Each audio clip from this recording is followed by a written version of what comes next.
What's up, Leafs fans? Welcome back to Leafs Nation After Dark. I'm Zack Phillips, and tonight we're going to be breaking down game number 6 of the Toronto Maple Leafs 2024 Stanley Cup playoffs, defeating the Boston Bruins here tonight with a sneaky 2-1 victory. Somehow this one walks away 2-1. I mean, the people with the reverse puck lines on the Leafs here tonight in shambles with that late goal that kind of just snuck in there all of a sudden out of nowhere.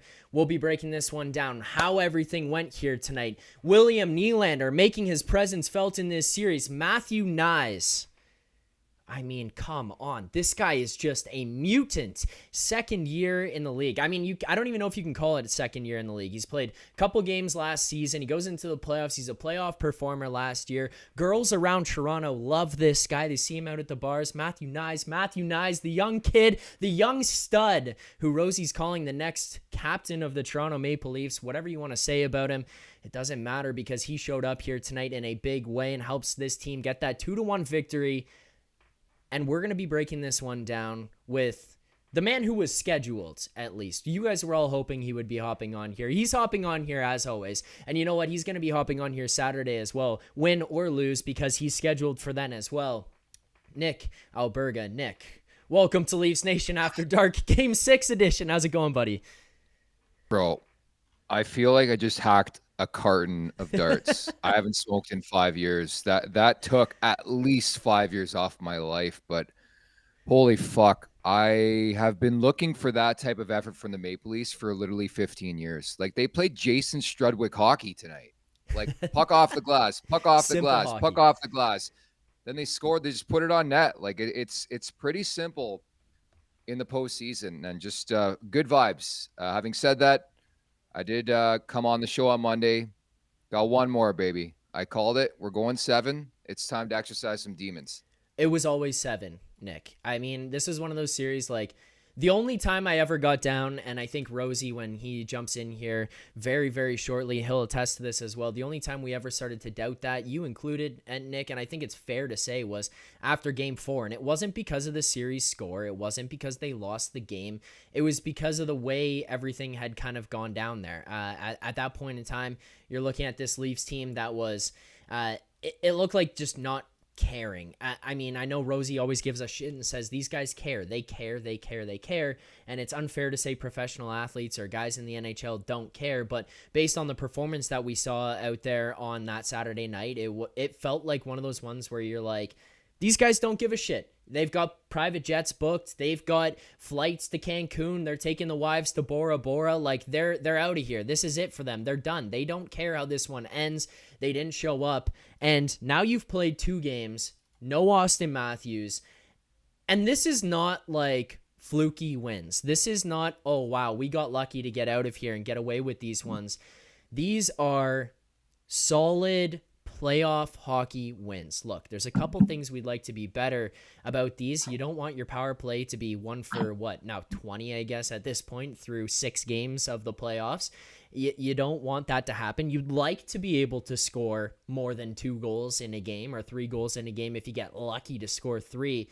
But we're going to welcome here to the After Dark show as well to help us react to this one and break it down. Jay Rosehill, how you feeling after tonight's win, Rosie?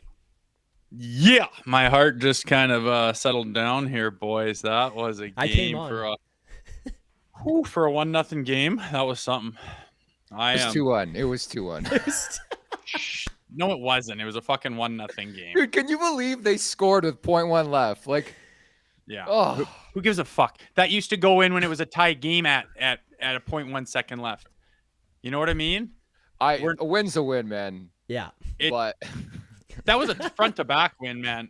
You guys were saying it before I got on, but yeah, the way they won, I know they kind of eked out a couple there, but like if you look back at the Tampa series, they kind of hardly even deserved to win that, but they did. And this one, they deserved to absolutely run the table on the last 2 games, and they did on every line except for the scoreboard, which of course is the only one that matters, but they eked out 2 wins that they 100% deserved to win in my mind. Yeah, this was these were 2 games that they definitely deserved to win. These felt like playoff games. I mean, I don't want to ask the question, but I'm going to. Nick, you and I talked about it in the last one. It. No, I've got to ask it. How the fuck do you go from game 4 on Saturday night, where Rosie is going viral and has Paul Marner calling him after saying, "Don't say that about my son," to these 2 games? Like, this is a different team. This is a different mindset. This is a different mentality. Like, Nick, is this somebody going in the room and just saying, "Wake the fuck up. This is the playoffs"? Is this the attitude that was brought in by True Living, the signings that he brought that said, "We're not a bunch of, pussies around here. Like, we're going to play hockey. We're going to play the right way, and we're going down swinging"? Or is this just kind of the Maple Leafs and, you know what, maybe they don't show up on Saturday night? It's probably a bit of both. It's Jekyll and Hyde. We love galvanizing moments in the hockey world. So the Morgan Rielly play on Ridley Grigg. And I think we look at Willie Nylander's comments on the bench to Mitch Marner as a galvanizing moment. I think on top of that, and Rosie can speak to this, they're playing like a team who is playing for their goalie right now.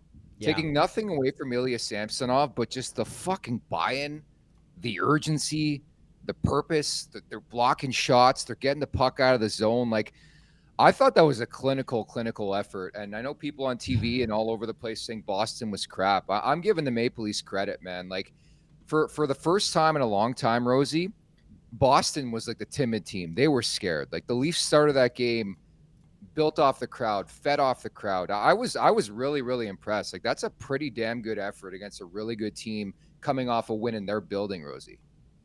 It really was. And like, looking forward to game 7 for the first time in like a long time, I'm confident in this group.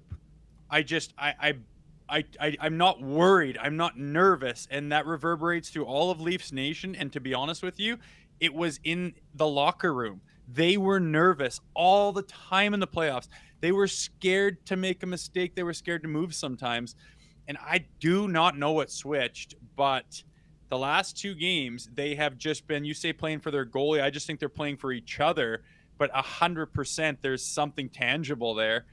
They are putting the hammer down. Like, every little 6-foot puck battle where they used to just kind of like glide in and see if they could kind of whack it so the guy didn't quite have possession. And half the time he would just get possession. Half the time it would just blow up, whatever. Now they're getting there first and getting their body in between it and just doing all those little things, man, that add up so much. And the way the offense isn't coming, it's just a matter of time. But everything else that you wanted this team to be since the beginning of the Tree Living hire and the first move that he made, the team that this was supposed to be, has finally showed up the last 2 games. And like you say, there was nothing fluky about it.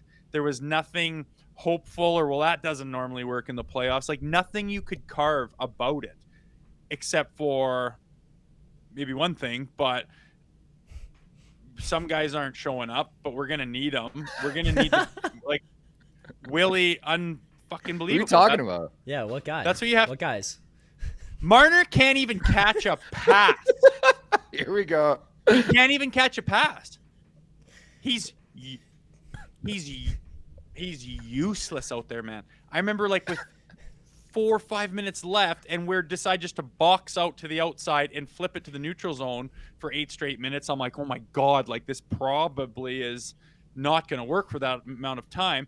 But a wrapped puck comes to his half wall. He's kind of got a guy on his hip. It's rolling right up to his stick. You think he's just being patient, waiting for it to chip it by the D-man. He just doesn't fucking touch it and just curls and lets the D-man take it and walk it down the wall. I was like, what? I thought it was a glitch. And then he kind of turns and I see number 16 and it's just like, but anyway, there's time for guys to get going and Willie just stepped up.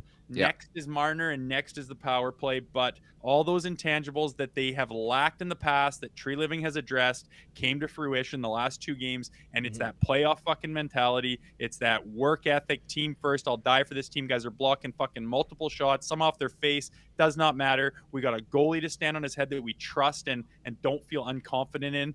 And that was just a beautiful thing, man. Both games, and we have the momentum going into game 7. It is not going to be easy. It's going to be a goddamn battle, and they're going to throw the kitchen sink at you, and they're going to be desperate.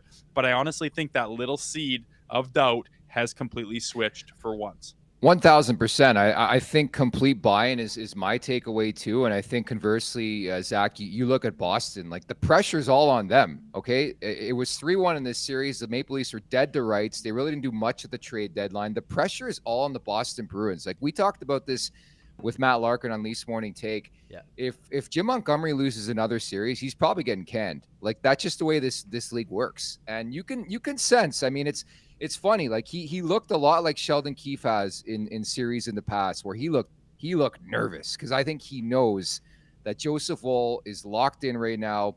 The Maple Leafs are locked in. And these guys deserve a lot of credit, man. Some teams would just pack it in. And I know justifiably so, we gave them heat after that effort in Game 4. But to go 2 in a row here without Austin Matthews and find a way, Rosie, I don't know if you know any doctors. Find Dr. Nick Riviera. Shoot this guy up with fucking horse tranquilizer. You got to get him out there. Yeah. And please, for the love of God, take Nick Robertson out of that lineup. That guy brings nothing to the table for me. I'm sorry. Ouchie, wawa. Sorry, I'm throwing shots now. Okay, they won the game, but it's just true though.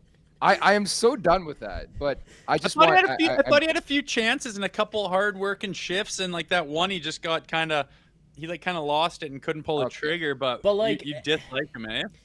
I'm on the same page as Nick. I'm not gonna lie, Rosie. I'm on the same page as Nick though. Like I think that he does that, but then it's like, how many times tonight, Nick, were you looking at him? You're like, soft play, weak on the stick. You shouldn't have lost that battle. Like, I know what you're saying. Would you rather have Revo, Rosie? But like, it's not like I'm sitting there kind of comparing the two. I'm more just saying, okay, the positives that Robertson brings is what Rosie brought to the table here. Of he had some chances, he had some spurts, he brings the energy every now and then, gets a good shot on goal, and then it's like, where was he the other 85% of the game? I mean, the chat's going to get mad. We just won Game 6. We're headed to 7 here. We're talking about some of the negative sides of things. They need to be addressed. Pretty positive right now, Zach. Yeah, the chat's I know. The chat is buzzing right now. Well, we're not being in the point. Okay, and I don't want to go down any negative lane either, but would there be a big difference in the game if you didn't have Robertson or if you didn't have Marner? Who was more effective? Neither. You guys are fucking grinding on a fourth line bubble AHL guy, and here's a $14 million fucking guy who's comparable in every way. Rosie, you know who was buzzing tonight, boys? Different cloth, man. Matthew Nyes. Yeah. Take the hit to make the play in the Stanley Cup. Dude, what a fucking play to set up Nylander on the second goal there. Insane, Rosie. Dude, and there was a couple times before that, like I said, they're kind of just pushing to the outside and boxing up and like launching it to the neutral zone. And that was just the MO. Everyone was doing that. And then it was like really desperate times, like -2 minutes type thing. And he gets it. And like, you're kind of right at the blue line. And I mean, you're pretty tight and thank God. And you're just going to kind of chip it down. And maybe their D-man gets it, but your biggest MO is not to ice it. And he carves it back and takes a second, and they go D to D, and they waste an extra 20-25 seconds off the clock. Just that tiny little thing of no, like he's not panicked at all. He's comfortable, he's confident, and holy shit, has he taken a couple of big strides in the last 2 games, and rightfully so. He's the kind of player that belongs in this sweater, and the kind of player that's gonna have success here, and the kind of player that comes through when it matters, that isn't soft, that is built, with a little bit something different, with some edge on him and some power and some tenacity and some skill and a brain on his shoulder. Like, it's just, he's been fantastic, and not to try to over exert him, but it was just a great, he was everywhere. Yeah. Passion. Well, Rosie, keep going on that. Like, how important is that to the team to look down and see? We look at Game 4. You and I came on here. We had the same opinion. You might have gone a little bit more viral for it than myself or the rest of us did about what happened. But you talk about, there's the $11 million guy who didn't show up tonight, or not just show up, but was terrible. Super chat we'll get to in a second here. Oh, great.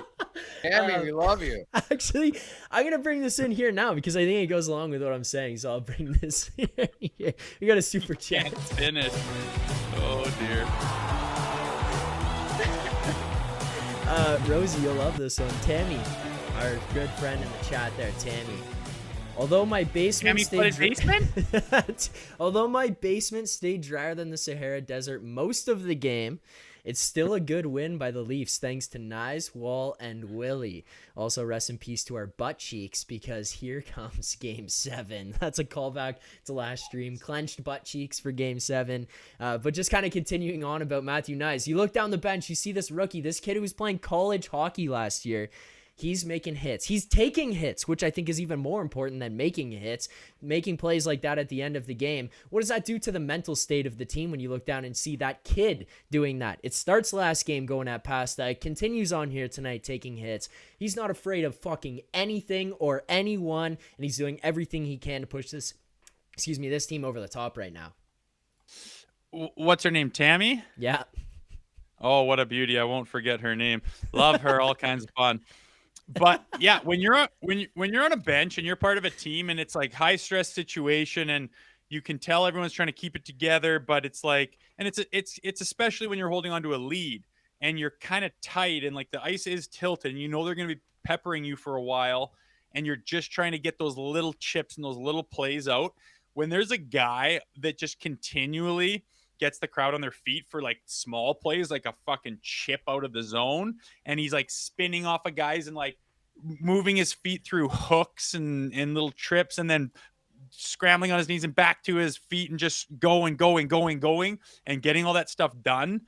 It's just like the guys on the bench just are just jacked and it just instills confidence in them. And you feel like, no, we've got this because we're playing like that / we have that guy.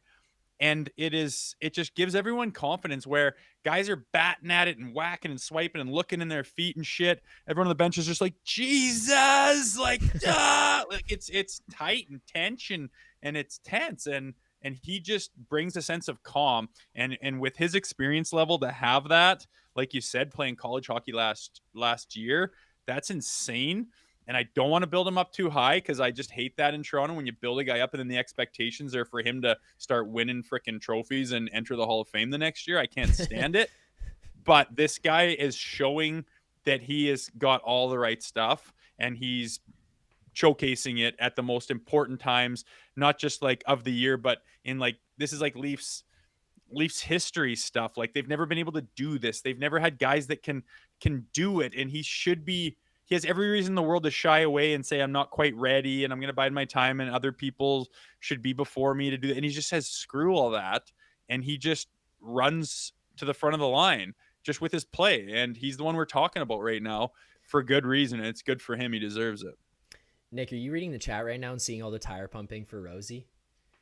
Oh, dude, I think the two MVPs of this series through 6 games are Jay Rosehill for waking that fucking team up and Joe Bowen for waking the crowd up. Like I starred that note.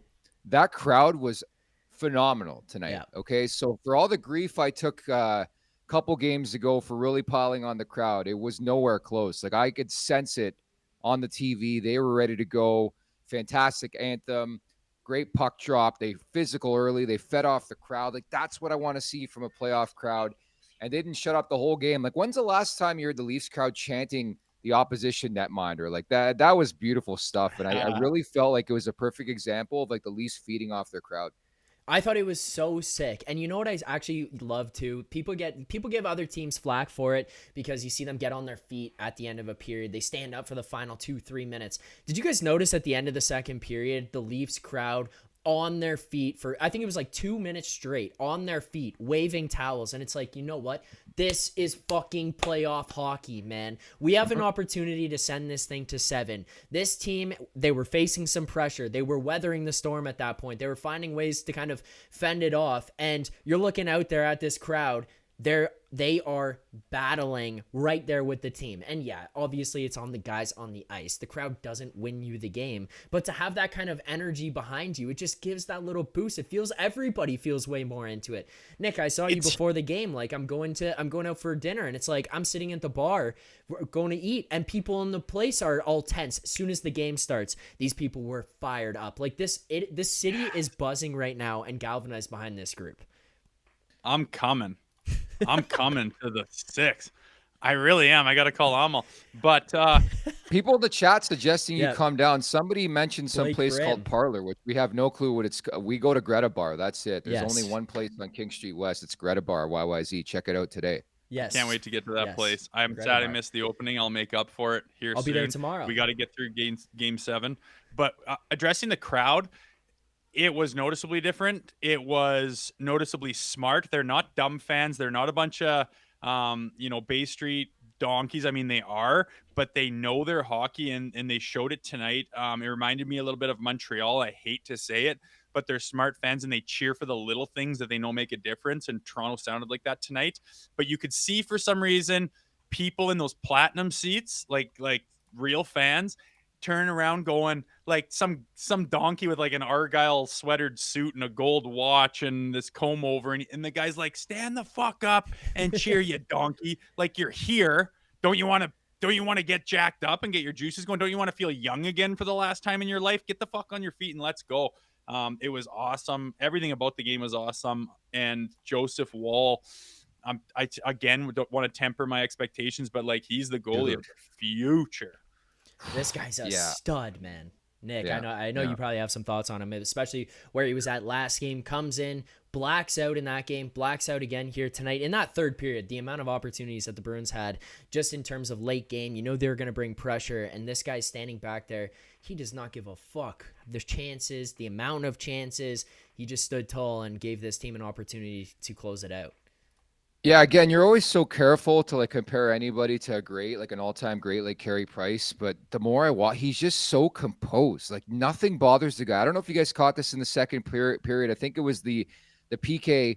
He caught the puck and let go of it, played it to a teammate. They iced the puck. It's like little things like that in the moment where, again, with Sammy, you just don't know what you're going to get. With Woll, it's been a different story. Yeah, he's had his stinkers throughout this season, but let's not forget, like before the injury, he was well on track to being the number one for this team. And how could he not be in the heads of the Boston Bruins? Like, that's my wonder moving forward. Because you know what the big story in that market's going to be? David Pastrnak, man. He has been irrelevant in this series. Like, the Leafs have not got the credit they deserve for the job they've done on Pastrnak. For the most part, on Marchand. McAvoy played a ton tonight. But I can't remember a defensive effort like that for the Maple Leafs in years, guys. Like dating back to the Pat Quinn era. I don't know if they're going to get enough credit, the credit they deserve for the way they played defense in that game, Rosie. I was really, really impressed.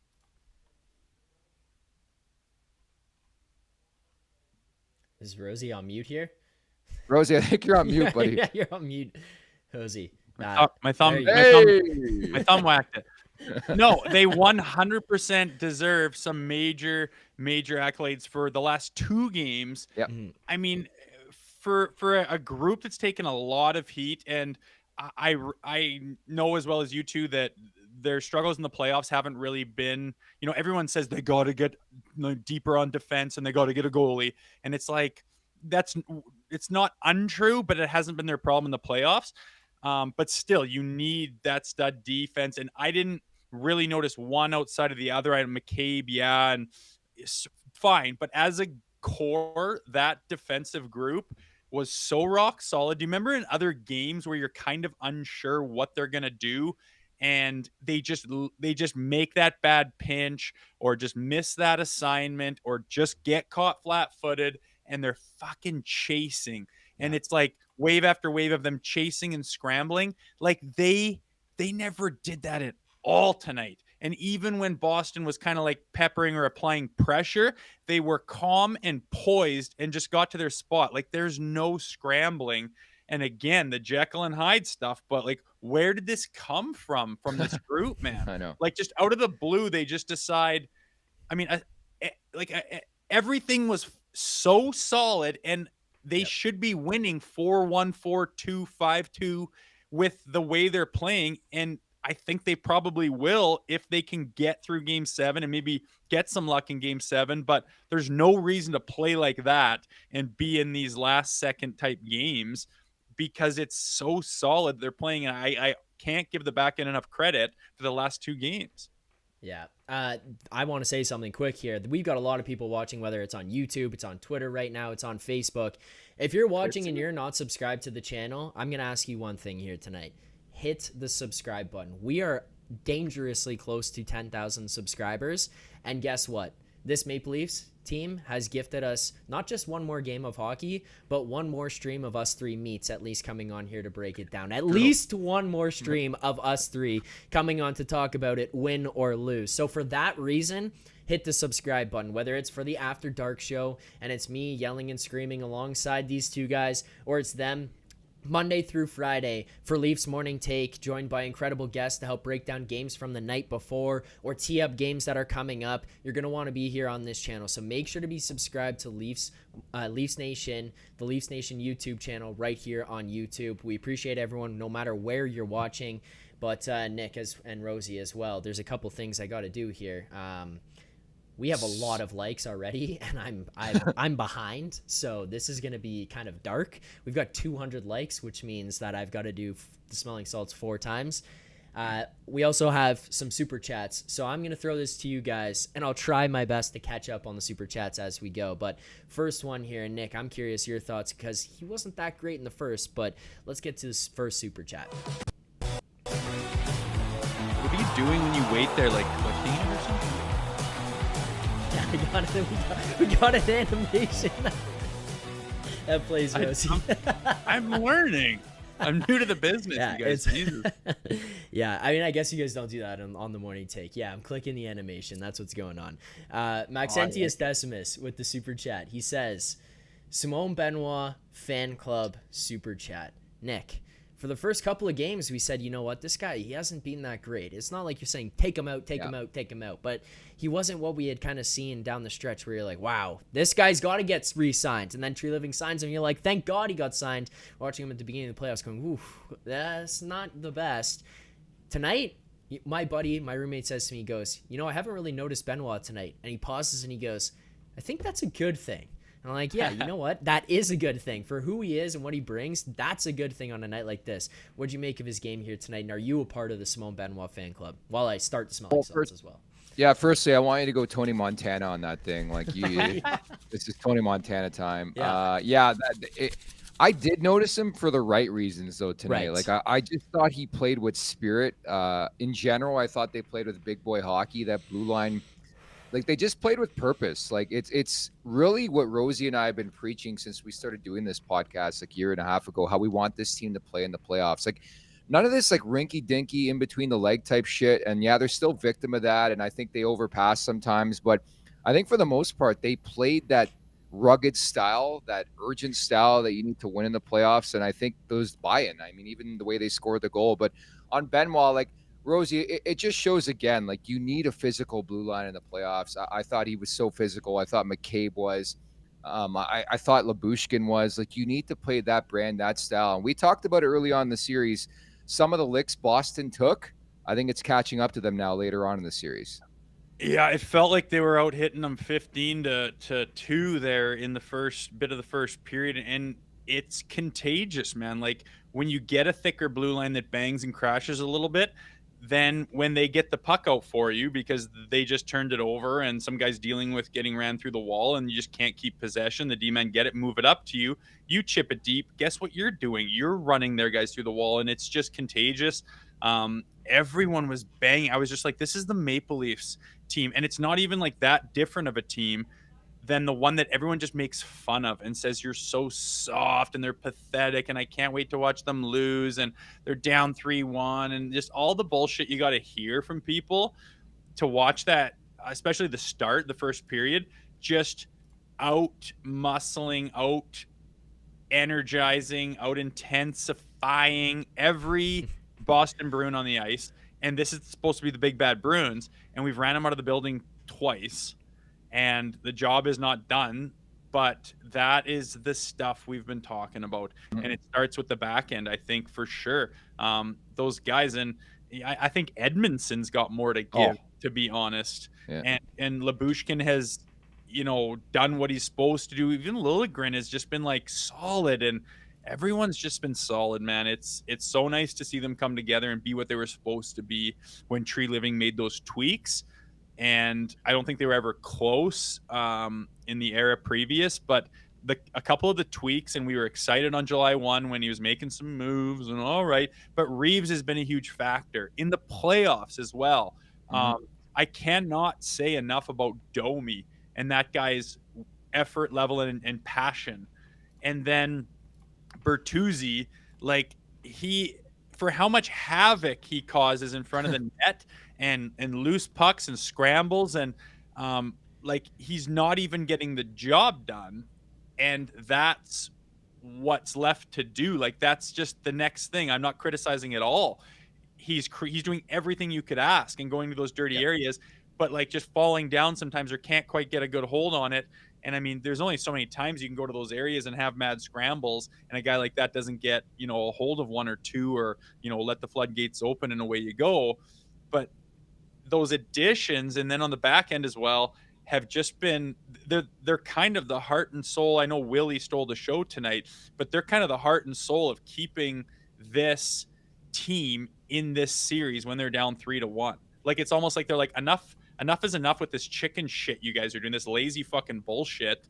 We're gonna take over now. And they did, and everyone else kind of followed suit. Nyzy was one of the guys that I know True Living didn't add, but was kind of part of that charge. But all the guys True Living added were huge factors in the last two games, and I think will be again in Game 7. And Lord willing, I am excited for that one. We got a sighting here in the chat. I don't know if you guys saw this one go by. Super chat here, Rosie. So just hold on for a second while I play the animation quickly. Click that graphic. Look at me producing. Well, you're producing, I'm producing. We got the #1 producer for hockey shows across the nation in the chat right now with double super chats. Producer Vic. I don't know how he's feeling after this. He's in the chat there, just says LFG, and he's sending the I don't even know what's the purple little vegetable called. I forget. It's and eggplant. Darts. Eggplant, thank you. Eggplant. And you don't know what eggplant emoji is? Like you're telling me you don't send that Friday night at 2 a.m. My ass, buddy. My ass. You haven't sent that when you're pissed drunk. Not a shot in hell. Be better, Zach. Fuck. Going to 7 here. I didn't even know Vic. I gotta be better. I didn't even know Vic smoked, and then today he's like, "Boys, I've already ripped like 6 heaters, way more than normal." I'm like, "You smoke?" And he's like, "God, yeah." Sends me a dart in his head to toe Leafs shit, ripping on a heater, and I'm like, "God, I might take it up smoking." This guy is awesome. Just kidding, kid. Shout out producer Vic there in the chat. I'm interested to get your guys' thoughts on this. There's some post-game quotes coming out here right now. I want to start with the Leaf side of things, but it's kind of tying in what's going on the other side as well. Chris Johnson tweets out Tyler Bertuzzi in the post-game talking about the Bruins. He was asked about the Bruins, and just quote here, he says, "I think everybody's frustrated over there." We'll get your thoughts on that, but I mean, I'm just going to throw it to just a prime example of him probably being right. Jim Montgomery on the podium 4 minutes ago. Pasta needs to step up. We saw them frustrated after last game. We saw Montgomery talking before Game 6 here, saying he's pissed off about Game 5. I talked to some of my colleagues that I worked with over some of the hockey stuff, hockey bettors saying, you know what, I don't really like him making statements like that. It feels kind of weird. Let it go. Get on to Game 6. Agreed. Rosie, you think that locker room's a little bit rattled right now? They're feeling some pressure about what went on last year, maybe some nightmares coming back, the ghosts of 3-1 past creeping into their minds in that locker room, and Montgomery kind of having those guys a little maybe too tightly wound at this point? It's not a question of if. It has creeped in. They are fucking rattled. It was creeping in after Game 5. That doesn't mean they're going to lose or they're shot or anything, but they are absolutely rattled. As rattled as the Leafs have ever been, aside from when they're flat out beat out. But I just can't believe Monty keeps doubling down on like his like it's a thin line, especially with a veteran group, between letting them know it's not good enough and inspiring them, and them turning on you and saying fuck you for continually like acting like you're superior to us and acting like I'm the only one that thinks this is unacceptable. And he's done it about 3 times now in 2 games. And for him to be all hot and pissy, like, sorry, dude, you're in the spot you're in.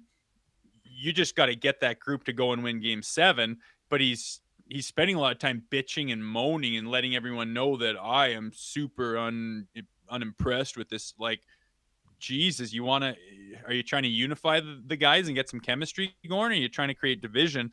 I question that. And the only answer I get to is he's getting pretty desperate and starting to feel some heat, man. And wondering what the hell's like, are you going to make the right adjustments? Do you even know what adjustments to make? Or are you just pissed off at your group? And they're not exactly playing that inspired hockey. They're not getting a chance to because of the way the Maple Leafs are playing. But that is interesting. And people are going to dissect this for the next couple of games. Who's more fragile? And like, it doesn't fucking matter. You got to 20 guys are going to go out. Whoever's going to win that one freaking hockey game's moving on. So like, I'm not really going to get too caught up in that conversation because I feel like that's going to be the number one narrative and it's useless, man. It's just who's going to win that 60 minutes. Yeah, it's even keel, mono a mono. I just want to urge people in the chat, hit that subscribe button, hit that like button. The goal before the end of this podcast tonight in this stream is to hit 10,000 subscribers. So hammer the shit out of that, baby, and maybe we'll see some more smelling salts as well. Just echoing what Rosie. 88 away. William Nylander, 88 away from 1,000 here. Folks, the guy had a night tonight. Why not do it for Willie? Come on, 88. Yeah, no, and all I can think about too, guys. So you break down this series, we're through 6 games. We've had an Austin Matthews game. We've had a William Nylander game now. Who's left, Rosie? Mitchabov. Time for you, baby. Nicey? No, you had the answer right. Sorry. Well, he's going to have to start playing a whole lot better. Yeah. Yeah, he's going to show up a little bit more. I mean, I got this. What's he got to do different? Dude, I don't think he's capable of it. Is he? I watch him play and I go, I know there's a huge difference between the regular season and the playoffs, but this is like, I know he's never got 100 points, but he's a 100-point player. Yeah. How on earth does a guy that plays like that get 100 points in the National Hockey League? Like, it doesn't translate. It doesn't compute. I don't understand how that guy is in the, like, but you watched the game, like there's no ice out there. I thought that was fascinating tonight. There was absolutely no ice. Like, it wasn't a beautiful game. It wasn't a Picasso, but that's how you win in the playoffs. No, it wasn't. But exactly. It's no one's making, like, those highlight reel goals in the regular season where it's just like through the fucking legs, dipsy doodle room, bing bang, Nathan McKinnon, top titty, yeehaw, big Sally. Oh, let's play that on a loop. McKinnon does it. That doesn't happen in the playoffs, man. It's bang bang, crash crash, and like when Mitch is out there, it's just like I don't know if he's gripping his stick or if he's unconfident, but like. There's some chances where like they could almost be chances. The puck blows up on his stick every fucking time. He can hardly catch a pass. And I feel for him. I don't want him to play bad. I would like nothing more than him to have had Willie's performance tonight. Yeah. I would like him just to shoot the bloody lights out and take us into the abyss of winning and we re-sign him. I would love that. But it's just the reality is he's not playing anywhere near that. And I'm trying to make comparables to who's comparable to Mitch. And it's fucking embarrassing considering he's a guy gunning for a $90-some million contract. Perimeter. Again, not harping on Robertson, like the same style of player. Like he's a sniper. Doesn't move his feet as hard as Robertson does. Yeah. I don't know. Like it's, because, again, like I think Nylander deserves a lot of credit for his style and the way he's adapted to playoff hockey. Like this has been a constant theme. Like it gets to playoffs, you notice Nylander. It's, again, and I made this sort of joke, I guess, early on in the series. Like Max Domi in 6 playoff outings has probably pound for pound been better than Mitch Marner has in 8 years in terms of being noticeable out there. Like the style of the brand. But it really is like the $11 million question or whatever it is when it comes to Mitch Marner, why you can be that good in the regular season and the playoffs. There's no ice out there, and it's like you're just an ordinary player. Like he's David Kampf. Like true.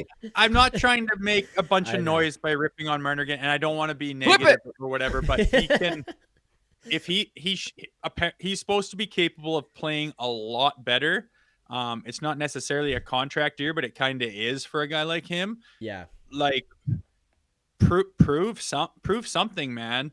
Like prove something. He's just kind of there's nothing there, and when there is something there, it's not really even close. Like he's supposed to be this guy where if you give him an inch, he'll bury it.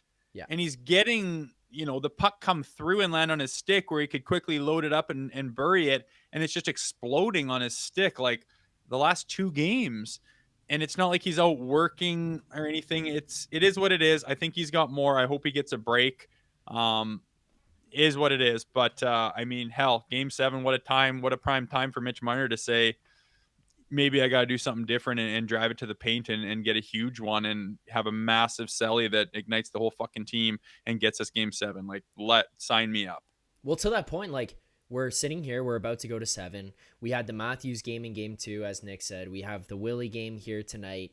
You look across, you've had a couple guys step up, and Domi, incredible game there in Game 5. Marner played a whole lot better, but still not to the kind of standard you'd expect him to, especially at the salary he's getting. And it's like, where would you be if you at least had 2 of these guys show up in a game, or you don't have them wait every other game to start showing up and having these games? Like, this one is tied right now heading back to Boston. You could be in a much, much different position. This thing could have been wrapped up already, Nick. Zach, 1 for 20. Okay. Oh, fuck. That's another story. And we were talking about this in the chat. I remember a couple years back, I was working with Gord Stellick. It was Manny Malhotra. This guy was a prodigy. I mean, he had the power play humming, number 1 in the league in the regular season, got the playoffs, couldn't score. Now it's Guy Boucher running it, can't score. Like, they're abysmal. Like, and we're lucky they didn't kill the crowd in that hockey game tonight. You get a 4-minute double minor. Thank God for Bertuzzi being an easy bleeder. They get the 4-minute penalty, and they couldn't even get the zone.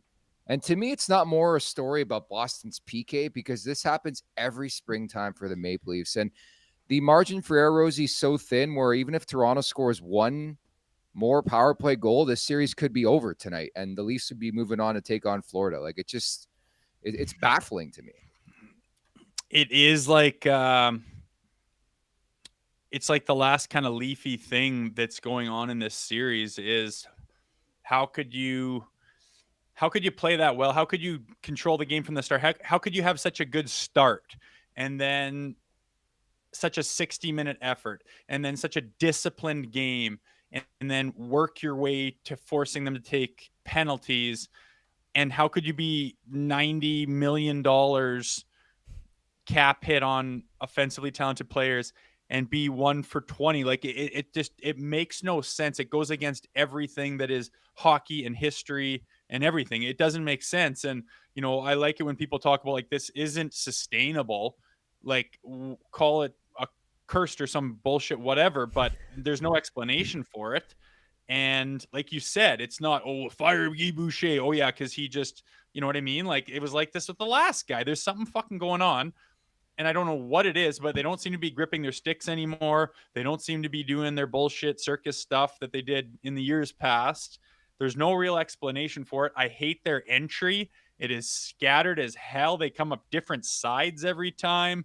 I mean, if you've got the only reason you do the drop, I know so many people that didn't play, a lot of hockey, especially in the last 15 to 20 years, that whole drop play. I mean, the whole point of it is to push the penalty killers back to the blue line because they have to honor you with the puck, and then you drop it to the guy coming in with speed, and you have no choice but to be standing there flat-footed. That's the whole deal with that. And it's worked very well for a lot of teams. That's why almost every NHL team has adopted it. But the way they're going about it is a fucking disaster. They can't even, and then even if they do get ozone possession and set it up, it's like they're just winging it around, hoping not to get picked off. And Boston's figured out all you got to do is pressure the shit out of them, and they don't know what the hell to do. But you'd think with their talent level, they could expose, them over pressuring them, but it's just not happening. So if they literally if they had like 10% or 15% of the power play, this thing's long gone. Like, It's crazy, but good for them for overcoming that. And it's just another reason to think this team might be pretty freaking solid if they just, have an average power play, which everything in the universe should say they should have an average power play. And if they're just not snake bitten offensively, which also everything should point to them being more than half decent offensively. So, I mean, if it just stops being weird and fucking unspeakably like odd and you can't explain it, if it just stops being that way, this team's a wagon. Yeah, very well said. I should just add too, folks, this is not OnlyFans. People want us to take our shirts off. I Like, this is know.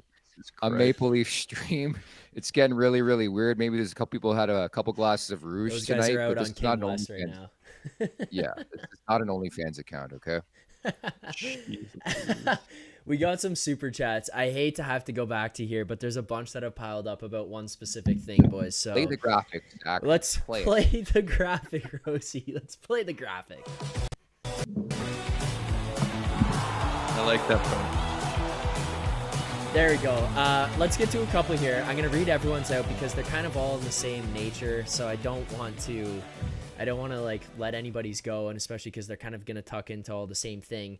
So we'll start here. I'll read them out. It's gonna go to the same direction. Co sang them. Appreciate the super chat here. Again, hopefully I'm saying that right.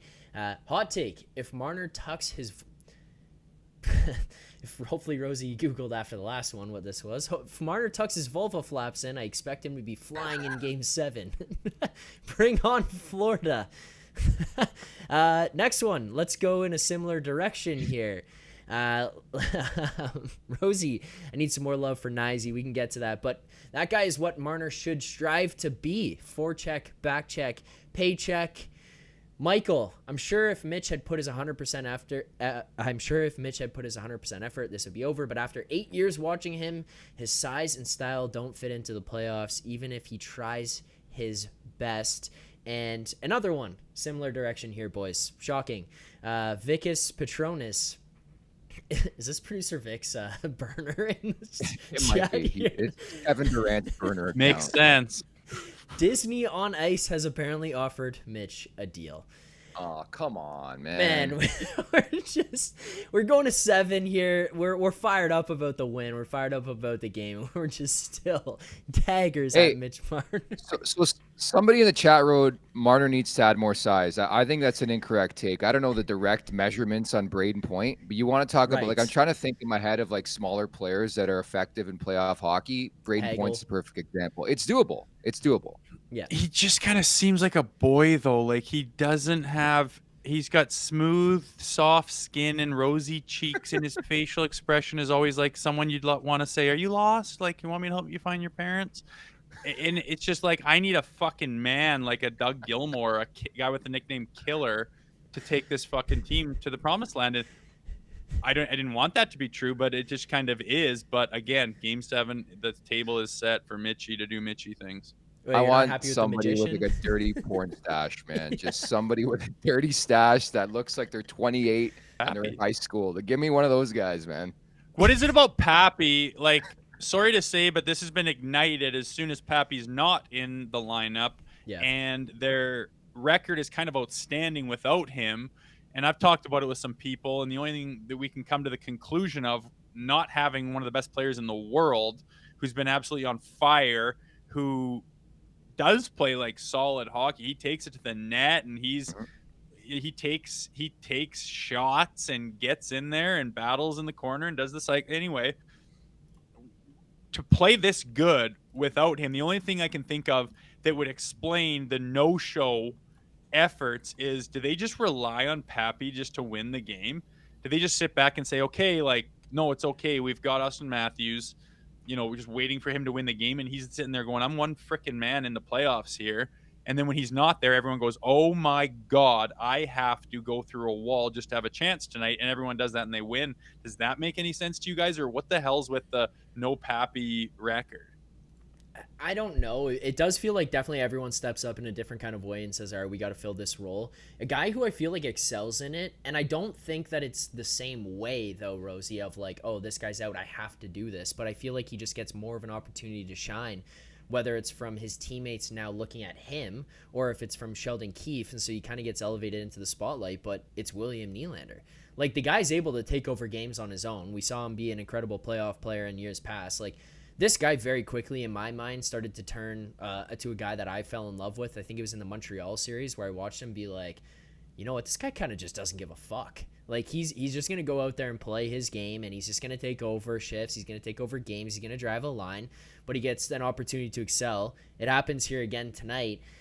That's kind of my thoughts on him. As for the other guys, Nick, like, I don't know if you have a different explanation. What is it that's making them step up and play this style of game? Like, it does kind of feel like that, but I look at Willie, I just feel like he's the kind of odd man out where it's like, give me the minutes, give me the puck, like, I'll do it. It's not like I'm having to take over, but now I just get the chance.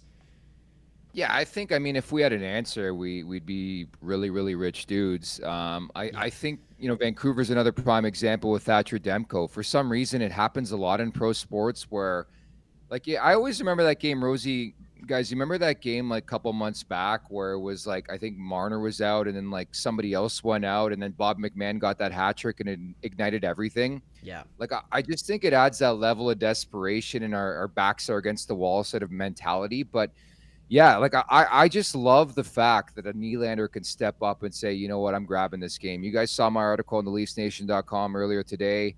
It was sort of calling out Nylander, like this was his moment, this was his time. He elevated. Again, like, make of it what you want about the contract extension, the money they pay these guys. This is why they pay these guys, right? This is why they paid Matthews. He had the big game earlier on in the series. This is why they paid Nylander. The ability to take over a hockey game. And that's exactly what he did tonight. Like, that can't be understated.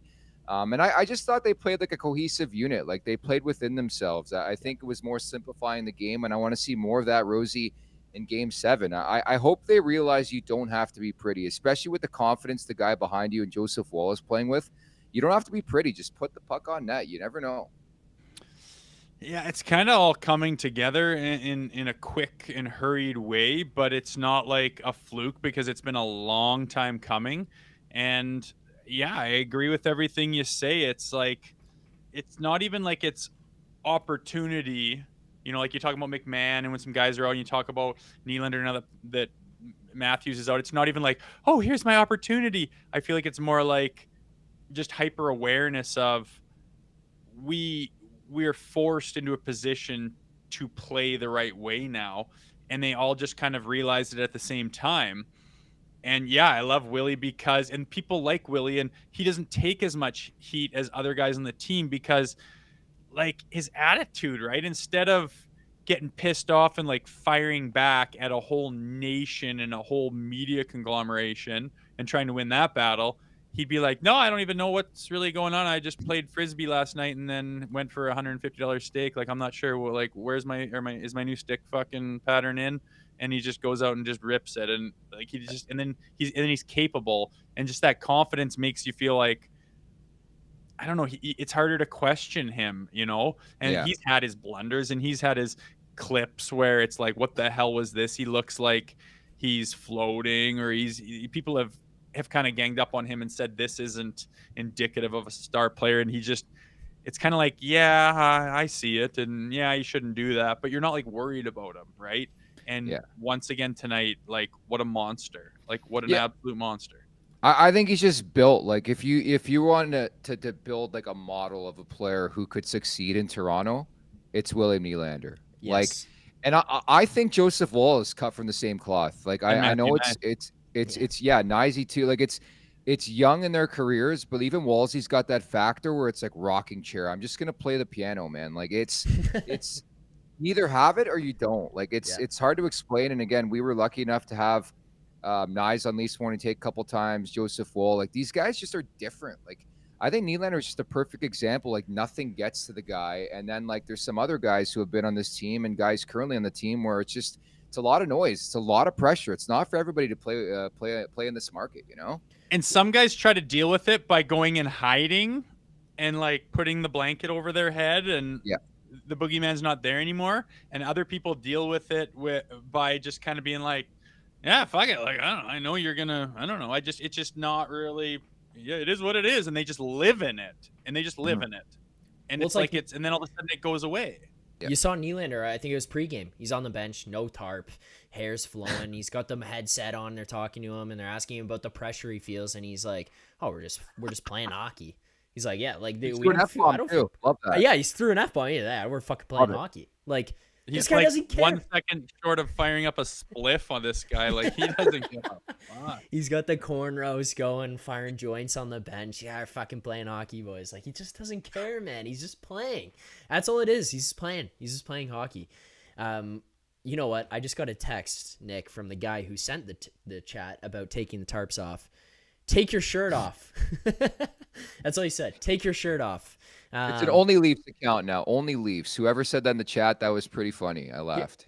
You know what? Leafs. Barring a text from Amal, I want 10,000 subscribers here. We are 69 away from 10,000. If we get to 69 before the end of the stream, I'll do the rest of the stream tarps off.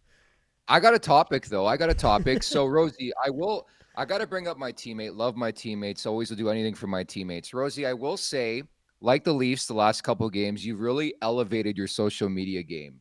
The last couple of days, the last week, ever since whatever the fuck that was, how many bottles of wine you drank on Saturday. Great for the brand, great for the channel. But you had a specific tweet following the game about a individual who called you a career hatchet man back in 2013 when you had a scrap with Milan Lucic, who, by the way, was on Leafs Morning Take last spring. But do you want to address that tweet? We talked about this going into the series. The Maple Leafs had the ability to send Jack Edwards into retirement. Well, they did, because he's not calling Game 7. I think it's an ABC game. That's what I heard. And when it was ticking down and we got that extra one and there was 14 seconds left, I pressed fucking send, and then I started setting this shit up in my hotel room, and I haven't even looked at it. But I was just like, smell you later, you fucking mouthpiece, with a big chompy fucking grin of Jack Edwards. And you know what? I was kind of like, I don't like really firing shots at guys, like end of his career, if that comes across his timeline. You know how much fucking shit he gave to other people? Do you know how little he gave a shit about people's feelings? He gave a shit about himself and elevating his own goddamn platform, ripping people for being fat, ripping me for not being as good as a 30 goal scorer. Fucking hit the road, pal. Never hear your voice again. Well done. I have results on said tweet. Surprise, surprise, it's blowing up. 44,000 impressions, whatever that means on Twitter these days. 963 likes. So you're well on your way to going viral again. And I love how the picture you chose was Jack Edwards, I think, from 1997. That's the only Google image you can find, eh? I typed in, I wanted one that wasn't like the first one on the Googsy, so I typed in Jack Edwards announcing Bruins or something, and then there was all this weird shit. I'm like, you can't even tell that's him. He goes back a ways. Like, pretty good career, right? Yeah. And then I just picked kind of one where he looked like a bit of a doughhead. So well done, Rosie. Well done. I want to give you props there, bud. Speaking of which, thank you for the accolades. We're trying to get to 10K here. Is Felix Potvin coming on our show in the morning? Okay, well, I was going to disclose this. I'm working on a couple guests tomorrow, and as I do this show, I'm trying. I thought I had Felix Potvin locked up. He's like, didn't realize it was a YouTube show. And then I hit him in the chest. So I was like, hey, the YouTube chat wants to hear from you. I've been chasing this fucking guy for 2 years. I got insane numbers on my phone. Couldn't find Felix Potvin anywhere. I located this guy. So I'm going to harass him pretty much in the morning again. He said, okay, I thought it was on the phone. Don't know if I'll be home. I'll make sure this fucking guy's home or in a car or somewhere. And I'm working on somebody else extra special because, again, we love everybody in the chat. You guys are great. We love our day oneers. So report back in the morning. We'll know more. But either way, we'll be on with you for an hour tomorrow. That's a kicker. Like, people will go on the phone and yap on a radio show, but to sit in front of a camera as a kicker, and more a testament to you. The guests we've had on, I'm just like, where does this Take guy your get? shirt off, Rosie. What is your Rolodex, man? Like, that was the first time we've done Gretzky and Scotty Bowman and these legends that I've loved since I was a kid. And I wasn't even a Leafs fan growing up that really. And I wasn't a goalie fan or anything. For some reason, I was obsessed with Felix Potvin. And the first time my stomach kind of dropped thinking we're going to interview a guy was when you said Potvin said he's in for the morning if they win. And I was just jazzed up. But regardless, if you're watching the goddamn thing and you haven't just It's easy. I just learned to do it. You're looking at the thing you like, you hit subscribe, and you see more of the thing you like. It's just they got it all figured out in the background. It's an algorithm. Just do it, and you'll be happy. Yeah, we were laughing. The algorithm caught Rosie big time on Saturday. Yes. I think that video, go back and check it if you haven't seen it after whatever that was in Game 4. But I think we're near 100,000 views, and we like to thank the bottle of rouge that you drank for that, right? It wasn't even a full botsy. I was Ooh. actually rattled. Yeah. I was in a You different town. I was getting my neck looked at. I got some problems, and I'm just kind of chilling. Everyone's kind of out or asleep or whatever. And I was watching, and I was just getting madder and madder. And then my group chat's going off, and I'm just like, this is fucking unacceptable. And then I log on, and Zach's kind of going off, and I'm like, screw it. Like, what's the point of doing this show if you're Yeah. going to pussyfoot around the way they have to on the big corporate shows? Like, I don't Yeah. want to give the PC, well, everyone had a good time. Like, I don't care to do that. If I have a strong opinion, I'm hammering it. And I don't always have a strong opinion, but if I do, I'll throw it out there. And I did it that time, and I didn't like a couple of lines. I listened to it with my brother after, and my eyes were closed, and I was shaking my head for about half of it. But fuck it, I was in the heat of the moment. You shoot from the hip, dude. You shoot from the hip. It's all I can say, Zach. Yeah, I'll peek behind the curtain. I've been learning here, having more and more guests on, getting lucky to have you guys. And I was told some little advice is like, you know what? Because the first Saturday, Game 1, I came in hot. I had Rosie on, and I came in flying, and Rosie came on and was like, yo, pump the brakes. Like, let's get off the cliff. No, you don't know what you're going to get. You I really was don't. I was like, okay, fuck. I came into that one. I was fired up. I'm like, this thing sucked. This game sucked. There was no energy, no effort. I was flying out the gates, and I tried to come down a little bit because I'm like, Rosie might come in on the opposite end. I throw to Rosie, and Rosie was just like, let's go. Took off on me. I'm like, let's go. I We're logged going. in, and you're basically in mid-sentence of contemplating using Matt Murray to try to save this That was season, week and I one. was That was just like, game 1. "Ah!" I was answering the chat. We're 40 subscribers here away, by the way, Oh, gentlemen. baby. 40. Okay. Oh my God. Number just jumped. We are currently 30 subscribers away from 10K. So let's get those numbers up. There's 1,300 people watching right now. There's 400 likes on the stream. I got to catch up on smelling salts. We got a couple super chats. You guys have been generous with your time yet again. I mean, you got to get up and do the morning show, and I'll obviously wrap this thing up as we go. Head over to nationgear.ca. Get your Bleed Blue merch. We're bleeding blue here. This thing was always going 7. Let's go to this one quickly. So I'll go super chat here for Michael. It's not going to take too much of an answer.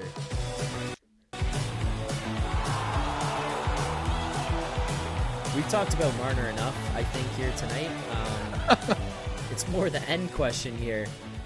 Michael, I appreciate the super chat as always. He says, we all played hockey, and do you guys agree Mitch seriously doesn't look like one, more of a curling player? It's a dagger at curlers. He is small and plays small. Zach can one-punch KO him. What the fuck does that mean? What is that as a shot at me?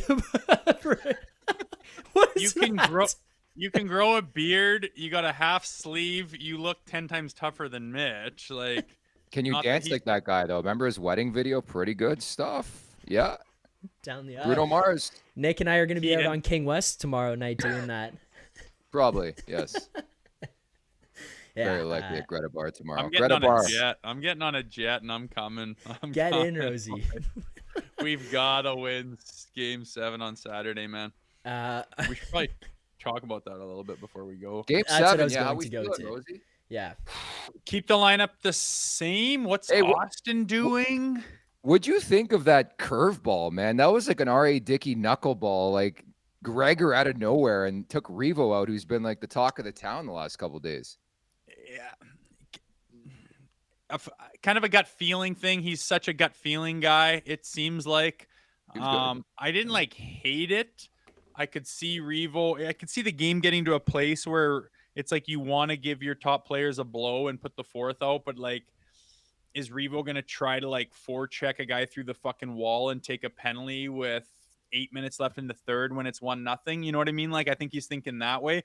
And Gregor was buzzing and created shots and created chances, and that fourth line was solid. And honestly, it's kind of, you know, inspiring that it doesn't really matter who they throw on that fourth line. They're effective, only speaking more to the fact that we're saying they are collectively playing playoff hockey again. And you can interchange guys. I mean, I didn't have an opinion on it. I would rather a fourth line tough guy obviously be in than, a speedy little guy. But I like Gregor, and I know no one said he's going to score 20 goals, but he was working his absolute nuts off and being really safe out there and knew what to do. And he's a guy where if you do create a turnover and get one in the high slot, he's a guy that could probably bury it maybe more than Revo. And I think that's what Keefe was thinking when he made that decision. But yeah, I know it caused a little bit of a stir, but honestly, 6-1, half a dozen the other. I thought the fourth line was solid again, and they have been all series long.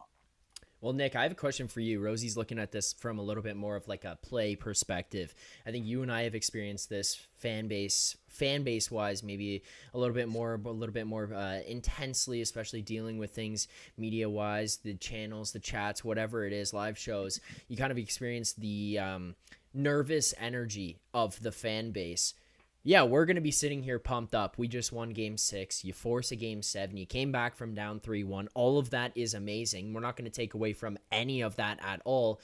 But Nick, you've been here around this market kind of witnessing everything that's gone on. And Rosie will be the first to tell us like the curse doesn't exist or the curse doesn't real, but you've seen it. Is that an element in your head right now going into like game 7 of you're like, well, fuck, here we go again? Like it kind of just feels like doomsday a little bit, or does this feel different? It's really weird, but it doesn't feel that way at all. Like, and I think it's because they went down 3-1. Like I didn't expect them to win the series. I think it's gravy if they win this series. I think we all wave the white flag, and it's weird because it doesn't have that feel. I think all the pressure's on Boston. Like, and maybe it's the fact that I think if they lose game 7, we all know substantial change is coming. And I think a lot of people are on board with that. So it's like, I don't really, even as a fan, like I don't feel that pressure. Like I'm not like producer Vic. I'm not smoking half a pack in 7 minutes. Like I feel pretty comfortable. And I watched the way this team played the last couple games. It's free and easy. There's poise. Like it was so weird to me to see like a frazzled Boston Bruins. Like this is the Boston Bruins, and they could easily come out in game 7 and win that game. But for once, it seems like the Leafs have the Boston Bruins on the ropes. And I know they did in 2013 up 4-1. We know that whole story. But I actually feel like really confident about this team right now. And I know it's crazy to say that because like 6 days ago, we were walking off the plank and just calling it with this franchise. But I actually feel like Joseph Woll in a rocking chair right now, guys. Dude, I don't like what you said is it's not. What did you say? It's not because they've won the last couple of games or or because they went down 3-1. It's the way they won. It's the way they're playing.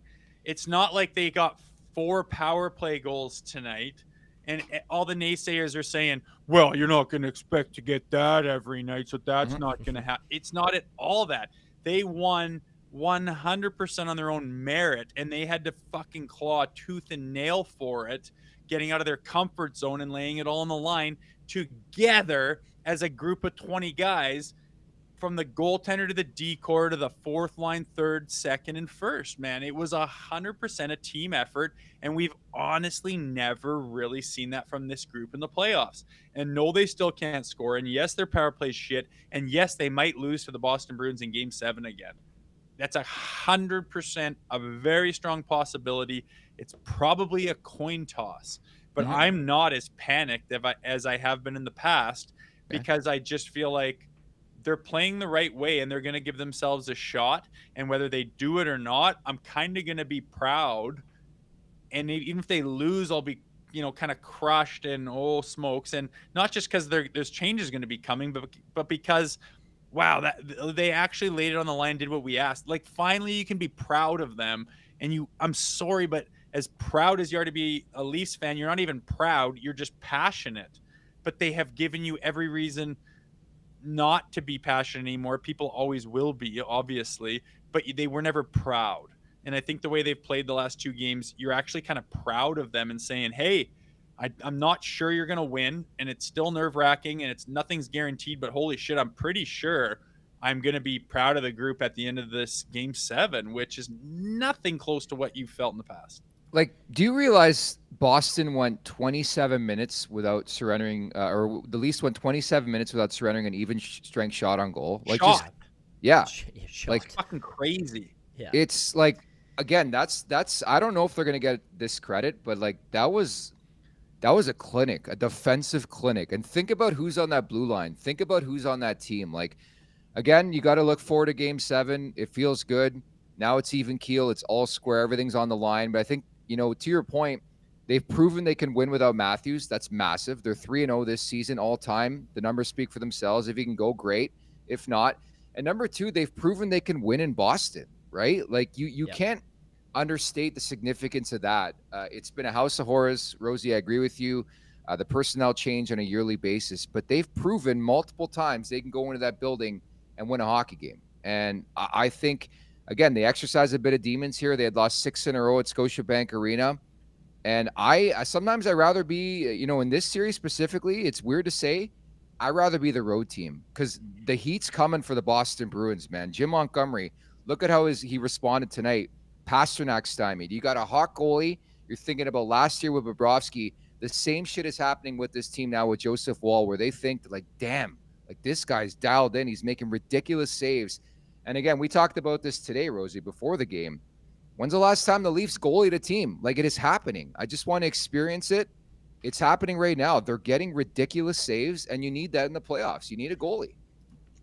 100%. And I do think that they're up 3-1. They're in the driver's seat and everyone's chirping off. And I mean, look what they're resorting to. They're trying to take away the fucking game puck so they can't put it in their little. I know. They're rattled, thing. dude. Like, imagine the Leafs coughed up a 3-1 lead and now they're going into 7. And when the buzzer goes, they're trying to scrambly steal the puck away from the Bruins so they can't have the game-winning puck. We get fucking crucified for that from the entire NHL fan base. But the Bruins can do it, and it tells me they're rattled. And I'm pretty sure that Jim Montgomery is going to sit them down in the morning and be like, listen, boys, let's hit the reset button. We're all good, blah, blah, blah. And the boys, I mean, unless he continues to go negative and hammer on them, which I've already expressed how they're going to turn their back on that after a while, or he's going to do the kumbaya, we're all got to get together and we all got to do this thing and it's 60 minutes and they're all going to go, yeah, but we know how furious you are. We know how like freaking out you are. You've been vocal about it to the goddamn media of all people. It's not like you slammed your office door or kicked a garbage can. You fucking multiple times got out to the media and expressed your like contempt for the effort of this team. And now no matter what he does tomorrow, there's going to be a disconnect and they're going to feel the question marks that we have felt for so long. And we're not. We're just going to go in and say we just got to keep doing what we're doing and try to win a game. And whether we win it or not, like you're kind of, it's just a different mode than it's been for a long time. And it's because of Joseph Woll. It's because of the decor. It's because of the supporting cast that was added to this roster. And then Willie Nylander like stepped up huge, and it's a good feeling. It's not over. And as much as, every, game 5, game 6, and they keep saying it gets harder and harder, it's just, at least in their mind, they can say, we know what we need to do. We already have been doing it, and we just got to continue on that path and just do the same thing. It's not like some, holy fuck, we got to find something. Right? That's what they've always been. Holy shit, we got to find something. We got to play smarter. We can't give up the turnovers. The odd man rushes are crazy. We're not getting it. It's not that feeling anymore. It's keep doing what we're doing. And I don't think they're used to being there, but it's a pretty positive place to live. And it makes you be able to live with win or lose in game 7 for once. This feels like the most comfortable I've felt looking at a game 7, teeing up a game 7. And even especially here looking at a Boston game 7, it's like, you know what, I'm sure we'll be texting throughout the day on Saturday. It'll start to creep in, and I'm probably going to have to go out and get drinks again ahead of the game to calm the nerves, Nick, as we saw you today talked about. But like, yeah, this is one of those ones where, you know what, ultimately, I look at the way that the team is structured. I look at the guys on this group. I look around at some of the playoff players, the way Joseph Woll has played, the mutants you have defensively, and it's like you've got playoff guys. You've got guys who are ready to go out there and play in a game 7 style of game on the road. Like, those guys aren't going to give a fuck. You think Bertuzzi, Domi, McCabe, like Edmondson, they're going to be rattled by the Bruins the crowd, that fan base? Like, it's not going to feel like that. And then the other part of this is kind of, you guys had touched on, but it's heading in this direction right now of like, okay, Montgomery, he's feeling some of the pressure. You know, I doubt they go to it, but there's going to be questions. You know, it's going to happen from Boston media as they go out for morning skates and they go to practice, and guys have to call into radio. Oh, are they going to go to Allmark? Is Swayman done? Is he going to switch this? Are they going to switch the lines? Are you going to move things around? Like, I'm reading Bruins Twitter today, basically because I said I got to get the fuck off Leafs Twitter because it was a little bit psychotic, but I'm reading Bruins Twitter to see what's going on, and it's just like, these guys are losing their minds about Montgomery changing lines going into tonight's game. They're freaking out about who's in the lineup, who's not in the lineup. Like, this is back to them. This is the first time I've looked at a series with this Leafs team where you know what, we're still going to sit here and question Sheldon Keefe, and 5 minutes before the game you find out Ryan Reeves isn't playing. It is what it is, but the other team is too. I'm not sitting here going, holy shit, we have to face John Cooper, who's this mastermind at the other end, and we're going to have to get past this, and Vasilevsky and whatever. Like, we can find a way to pass that guy. We got Joseph Woll in our net. I feel fine. I'm not going to tell you that I think we're winning Game 7 outright. Like, it still feels like a toss-up, but this feels like there's going to be some pressure on them, a nervous energy in that barn. There's this idea going on right now. Maybe I'm a little bit delusioned, but like, maybe we go in there and we score in the first 10 minutes and the building goes, oh my God, we might lose this again. And the building in Boston gets, you know, not quiet, but tense. And then that can give you life as Leafs. And like, the other thing, I don't know what you guys read into this, but like, listen to Bertuzzi, listen to Domi in the media. It's not just about how they play. It's about how they represent themselves publicly. And you hear Bertuzzi, like, those guys are nervous. How many players on teams past, Nick, have you heard kind of openly in a series be like, yeah, that team's nervous. We're not worried about Game 7. We're worried about the next game, and we're going to take it to them. Like, that's all we're focused on. It's like, that's not kind of what you hear out of these guys. You hear, oh, well, you know, not a great game from us, so we'll go to the next one. And it's like, no, these guys are like, let's fucking take on the next challenge. It just feels like we haven't heard that too much in the past year, Nick. Yeah, listen, I mean, all the pressure's on the Boston Bruins. I genuinely feel that way. Like, I'm in a rocking chair. I feel good, man. If they win Game 7, so be it. If they don't, we're still going to have the same conversations. And I think you look at Boston, everything I just mentioned, what transpired last year, and this time of year, how many goalies really step up to the plate? If you're Boston and you look at the body of work, even dating back to Game 4 and in the third period against Joseph Woll, he's in my mind. He is in my mind for sure. And you look at some of the misses and the saves he's making. It's tough time for Boston, but that's good for us. I love it. I got some, Rosie, here, go ahead. Close this one out. I got some super chats for you specifically.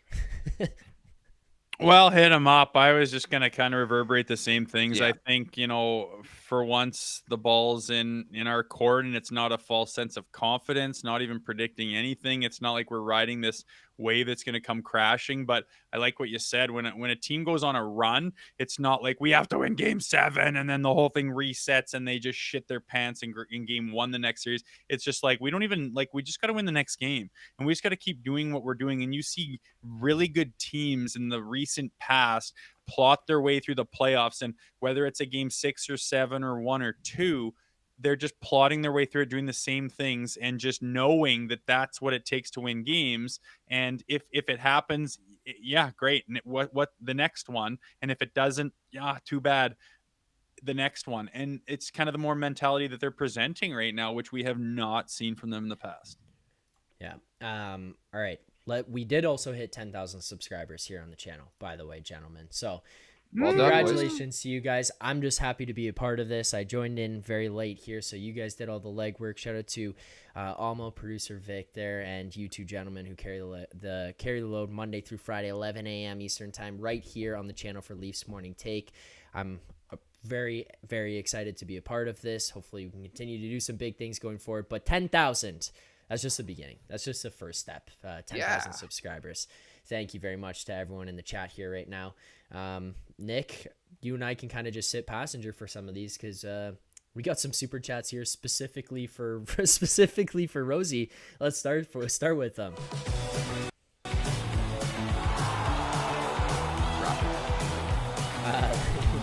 Play the graphic.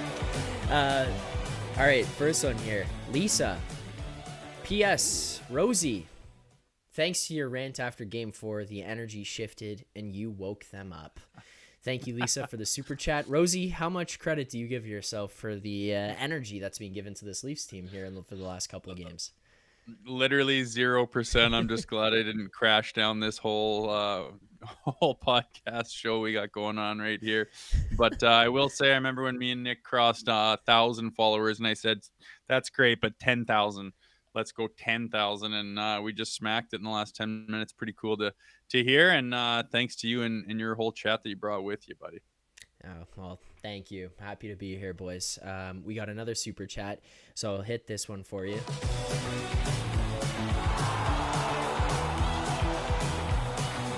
All right, there's super chat here asking Rosie, who was your favorite teammate when you played with the Leafs?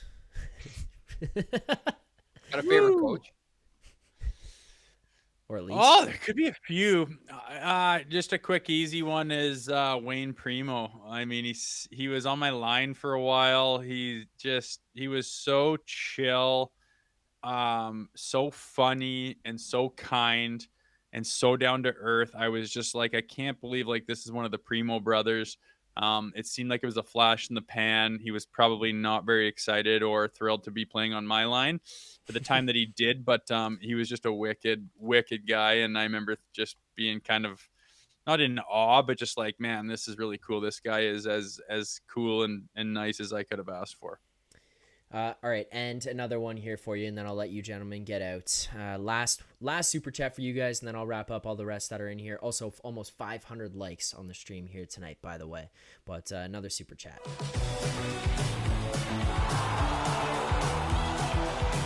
Rosie, I'm going to let you take a walk down memory lane on this one. Robert Smith with the super chat. Appreciate it.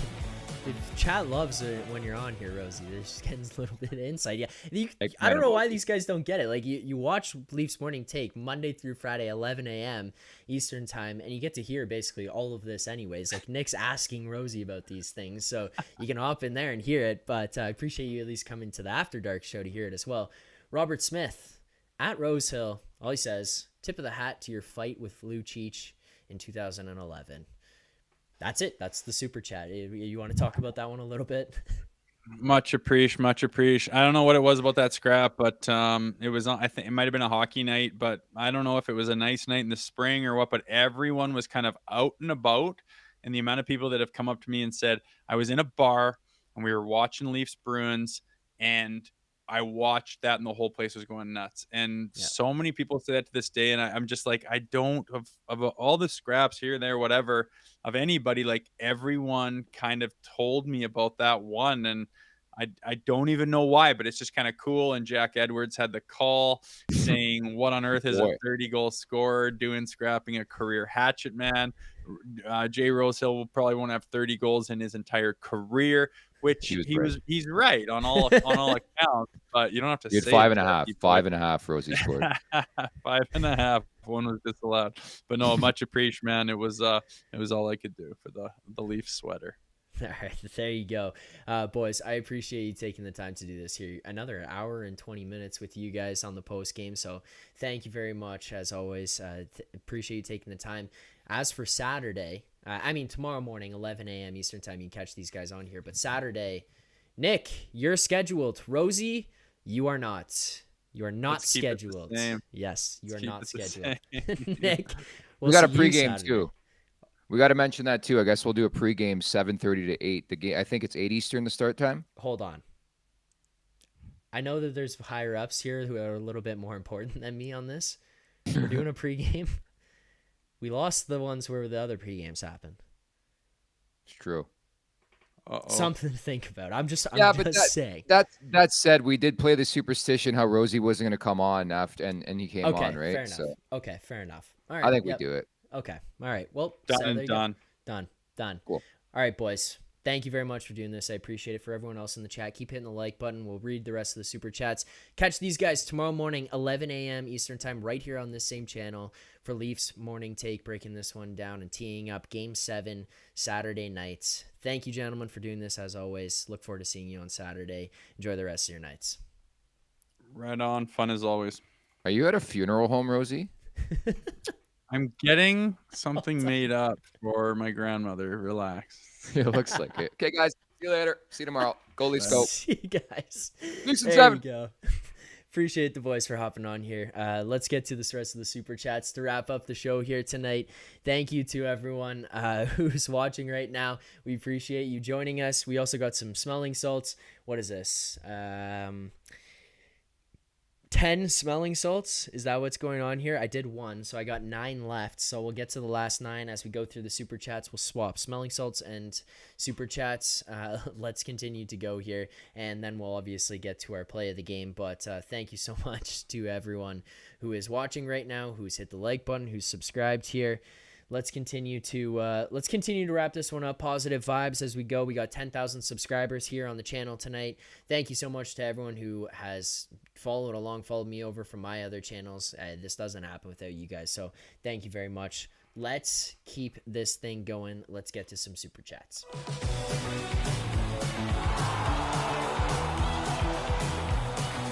Super chat here. Smelling salts as well. So we got 9 left.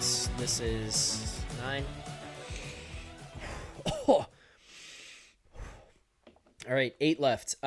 Maxentius Decimus early on. Max, it's happening. Willie Styles and Nyes on fire. Yes, Max. Nyes and Styles were on fire.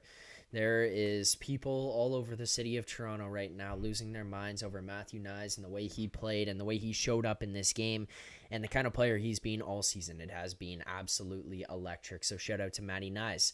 Let's keep it rocking with the super chats.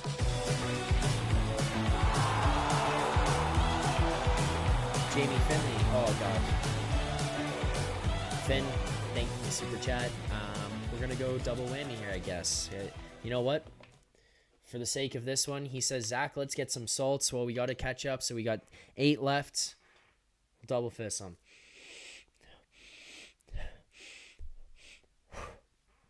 All right, there you go. Oh, my God. That one felt like jumping into a pool full of chlorine, public pool. That has just been... Oh, my God. All right, there you go. Keep it going. More super chats here.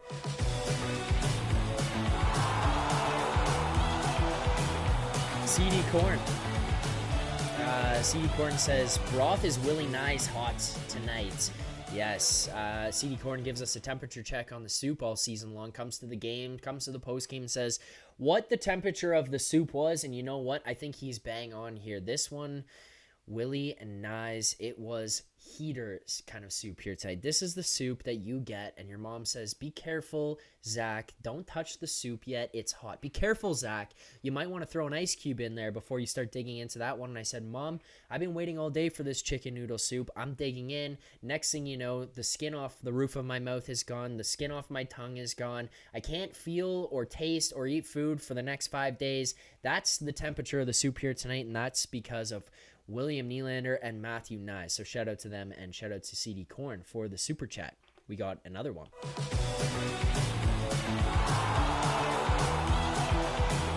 What do I got? 6 left here. Oh my God. This is much better if I just if I spread these out throughout the show for sure, rather than piling them up to the end. But it is what it is. Oh, Stephen Oliver. Even more horned up for Wall. Look, here's what I'm going to say. Joseph Wall, last year when he stepped into the playoffs for this Leafs team, came in. He was calm, cool, collected. He had a certain mentality about him, a certain demeanor that you could tell in the net. This guy just doesn't care, and he doesn't care in the best way where he's the guy that you look back at and you don't have to worry about him. Did that goal affect him? Nope. Did the moment affect him where it's 5 minutes left and you're up by 1, you're up by 2? Nope. He doesn't care. It doesn't matter to him. He just keeps it rocking. He just keeps it moving.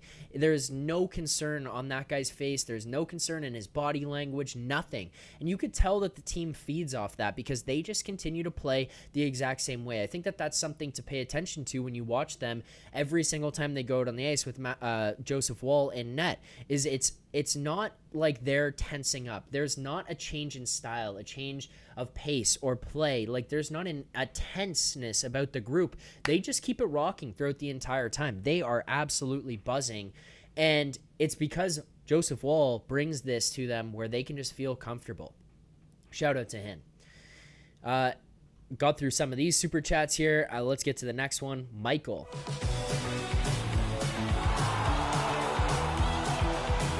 5 left, including this one, so 4 after this.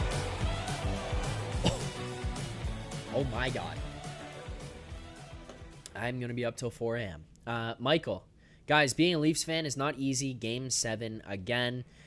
Yeah, I mean, Michael, as far as it goes with the Game 7s, we said it a little bit earlier, but this is the one I feel the most comfortable with. Like, this is the one I look at, and I feel like this group has an opportunity to do something that we just kind of haven't seen out of them. Like, this group has an opportunity to show up and play a style of hockey that is playoff ready. Like, they are going to be playoff prepared because it just feels like this group of guys and who we have here is not phased by the moment. You know, I've obviously had my concerns and I'll still have my concerns about some of the big boys. Are they going to show up? But when it's like a guy like Nylander out there with your group, or a guy like Marner, a guy like Bobby McMahon, if he comes back, like they just don't care. And I think that says so much about them and who they are and how they affect this group, affect the lineup like on a nightly basis. It has been incredible to watch. I'm just so happy to have these guys a part of this team. Yeah, it's a lot of fun. It's a lot of fun. I mean, yeah, Nyes, it's incredible to watch. I'm pumped up. So I feel like I feel like a level of comfort going into this next game that I haven't really felt before. I just have not felt this before, so fair enough, but yeah. Oh, I'm getting a call from some of my buddies who are out right now. Let's see if we can hear them on here. Let's see what we got. Timmy, you're on Leafs After Dark. What's going on? You're live downtown Toronto celebrating a Leafs win. How you feeling? How are the boys feeling after this one? We are feeling like $1 million, dude. We just finished up at Wheat Chief, on our way, migrating to the next spot. Well, you should be hitting up Greta Bar for sure. That's a spot you should be going to. But Leafs win. On the list. Greta is on the list. There you go. Greta's on the list. Timmy, you come in the chat often.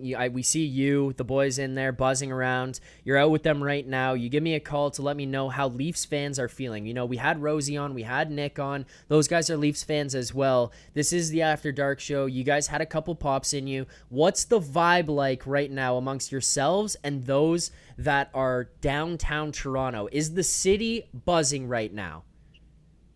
Phil, to be straight up with you, the city is buzzing, dude.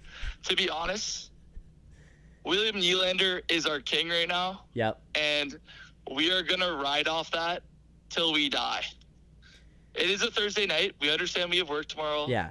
But you can play guilty. We're getting after it. Hey, I'm going to play guilty tomorrow. Yeah. That's what I do. That's fine. That's what I do. You know what I mean? This is what I do. But I will be honest. Yep. Willie showed up. Someone had to show up, right? And it was Willie. It was time. And you know who had plus 2 goals for Willie? The kid, dude. Nice. The kid. There you go. The kid. Yeah. All right. Tim, you got anything else from tonight's game before I let you go and we continue to wrap up the show here? Hey, all I just want to say, Phil, we love you. Keep fucking ripping. I'm sorry for swearing. That's all good. Kid Sorry show. for cussing. But It's the After Dark show. Sorry for cussing, brother. But Phil, keep fucking going, buddy. I'm excited to see you. And the fans out there, let's keep fucking going. Yeah. And I will say, smelling salts right now for the boys. Phil, I better see you in an hour. Let's get after it. Let's keep going. GLG, GTG. All right, boys. Love you, boys. All right. Sign Thanks, off. Timmy. See Appreciate it. There you go. Live from the streets of Toronto to help us break this one down for him. We'll do the smelling salts for you in the chat. We got 4 left, so we'll keep hitting them.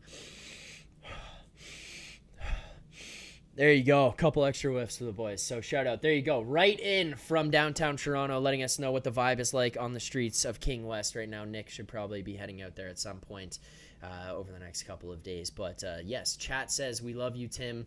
Best call of all time I'm seeing out there. Boys are buzzing. That was an electric call. Love to hear that. Shout out to him for cashing that Nylander 2+.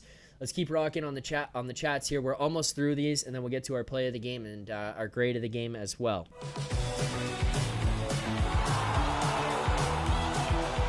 Max NTS Decimus, thank you very much for the super chat there. Max says, Domi on the faceoff dot has been fire. Yes, Max, he has been. He's been pretty incredible on the dot. It's, you know what? All credit to Max Domi, because this guy got thrown in a position earlier in the year where he was in the doghouse from, some writers who were calling him a conundrum to the team, a guy who didn't fit in here, the guy who wasn't going to make it work, and he has been a rock star. Like, there is no other way to put it other than being an absolute rock star for this group over the last little while. The important, the amount that has been put on him and how much importance he has had to handle has been outrageous, and he has done it with ease. Like, we are watching a guy just not care, not worry at all about anything that's going on. I could not be more excited to see Max Domi step up the way that he has, because it has been a privilege, like an absolute privilege, to get to watch him just embrace the city, embrace the team, embrace the organization. I love Max Domi, and I'm so happy that he's a Toronto Maple Leaf right now. Like, I could not be more excited about him being with this group. So shout out to Max Domi, shout out to Max for the super chat as well. Keep going here, a couple more, and then we'll close this thing out.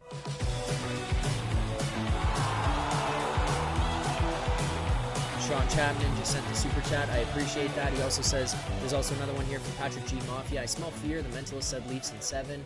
Hey, let's hope the Mentalist is right. I'm feeling that one too. Ken M. Lol. Leafs enjoy finishing their work late. Ken, yes, they do. I'm going to group this one in here as well. 1959 is the year Leafs beat Boston. Wonder, will Leafs 59 Bertuzzi score the winning goal in Game 7? You know what, Michael? He just might. As for that, make sure to head on over to Bet365 if that's something that you're willing to be betting on. Make sure to head on over to Bet365. That's your prediction. That's how you feel. Make sure to check that out. Couple more super chats before we go here. Next one.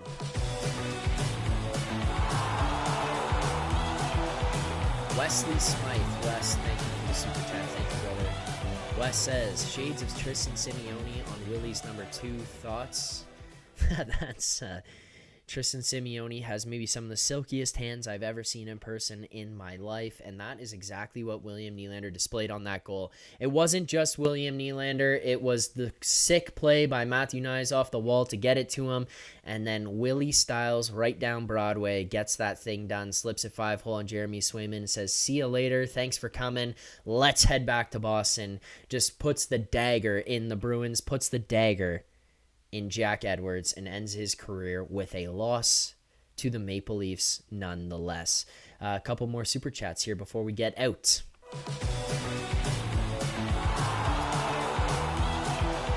Next one, Tammy.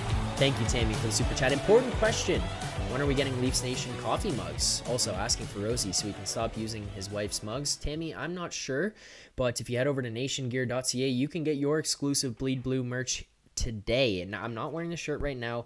The honest truth as to why I'm not wearing it, it's because I didn't wear it in the game they won the other day. You know what? I wore this shirt for game 2 when the Leafs won. And then you know what I wore in the next game that the Leafs won? I wore a Quinnipiac Bobcats shirt. So you know what I'm going to be wearing on Saturday? Guess what? It's going to be a Quinnipiac Bobcats shirt. Snip, snap, snip, snap. We flop around here, but a little bit superstitious I am. So we'll keep that going. We'll keep the trend alive. Make sure to head over to nationgear.ca.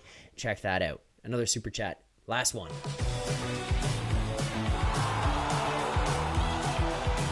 Wesley Smythe. Oh, wait, I read that one. Mike Kahn. Watch for 2 goals, 1 assist in Game 7 from Mitch Marner. 16. MM16 finding the rhythm. Hopefully he is. Hopefully that's able to be the case there, Mike, because he's yet to really show up in this series in a way that you'd hope he could. If you look at some of these guys who just have been so quiet, if they did show up and they did have some games, this one could be a lot different. Let's hope Game 7 is his game. Before we get to anything else here, I want to remind people, if you haven't already, you should be signed up at Bet365 because we're excited to be partnered here with Bet365 as Leafs Nation After Dark sports betting partner for the 2024 playoffs. We'll be here with Bet365 to provide you all the news, analysis, lines, and betting options for the playoffs. Bet365 is the largest sports betting platform globally. You can open an account with Bet365 today and use promo code TLN bonus. That's TLN bonus to bet on a huge range of markets. So whatever the sport, whatever the moment, it's never ordinary at Bet365. Gambling can be addictive. Please play responsibly. Remember, eligible iGames conducted and managed by IGO are only available to those physically present in the province of Ontario. You must be 19 plus to play. Now, look, we lost the best bet tonight. We lost the best bet. It was Max Domi over 2.5 shots on goal, plus 120. I felt good about it. He finishes the night with 2 shots. He doesn't get to over 2.5. That sucks. It's unfortunate. He had a couple of chances. He had a couple looks in tight. He had a couple that went on net or towards the net, but they don't register as a shot on goal because technically they weren't within the vicinity of going in the net. So that's quite unfortunate there. But you know what? There's nowhere I'd rather be betting than at Bet365 because it's easy to use. They've got plenty of markets. No matter what I'm trying to bet on, the options are there. I did bet on I didn't give it out, so I'm not going to parade it around, but Nick gave it out on the morning show. Nylander anytime goal. Look, that cashes, and it cashes twice. If you bet it Nylander goal, you could also bet 2 or more. You could have bet 3 or more. You could have bet whatever you wanted on it. That was of there. And that's where you should be betting it at. William Nylander, anytime goal cashes for Nick. We talked about it a little bit on the game preview. What a call by him. What a bet by him. That's all on him. I'm not taking credit for that, but that was over at Bet365. Mine, unfortunately, here tonight loses. No Max Domi goal here for the boys tonight, but is what it is. Couple more things before we get out. Let's now get to our play of the game. And guess what, ladies and gentlemen? We've got a new animation.